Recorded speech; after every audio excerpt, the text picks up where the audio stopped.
Hello viewers, আপনিও চাইলে মজাদার হাঁসের রান্না করতে পারবেন। এজন্য কিছু প্রয়োজনীয় টিপস আপনাকে এই ভিডিওতে দেব। আশা রাখি শেষ পর্যন্ত দেখবেন। হাঁসটাকে কোটার পর ভালোভাবে ধুয়ে নেবেন।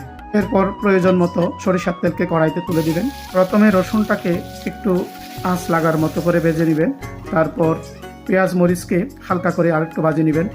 একটা হাঁসের জন্য 4টা ডালচিনি, 5টা এলাচ, 4টা লবঙ্গ, অল্প গোলমরিচের গুঁড়া, অল্প পরিমাণে জিরার গুঁড়া, 2টা তেজপাতা কেটে দিবেন। তারপর মশলাগুলোকে ভালো করে কষিয়ে হালকা পানি অ্যাড করে কষাবেন।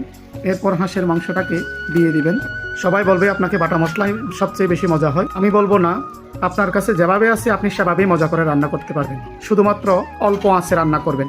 আপনি যাই করবেন অল্প আঁচে যখন রান্না করবেন তখন ভিতর থেকে টেস্ট বের হবে। কিছুক্ষণ পরপর নেড়ে দিবেন, নিচে কোনো রকম লেগে না যায়। মাংস কষানোর পূর্বে আপনি কোনো রকম পানি অ্যাড করবেন না। মাংস থেকে আপনি পানি বের হবে। ওই পানিতেই আপনি সম্পূর্ণ কষিয়ে যখন দেখবেন একটু কালারটা ব্ল্যাক হয়ে আসছে, শুধুমাত্র তখন অল্প করে পানি দিবেন। পর চুলার আঁচটাকে আরও একটু কমিয়ে 7-8 মিনিট রাখার পরে চুলাটাকে বন্ধ করে 10-15 মিনিট পরেই খাবেন। সাথে সাথে খেলে আপনি ওভাবে টেস্ট পাবেন না। আশা রাখি আমার এই টিপসের মাধ্যমে আপনিও একজন পাক্কা রাঁধুনি হিসাবে গড়ে উঠবেন।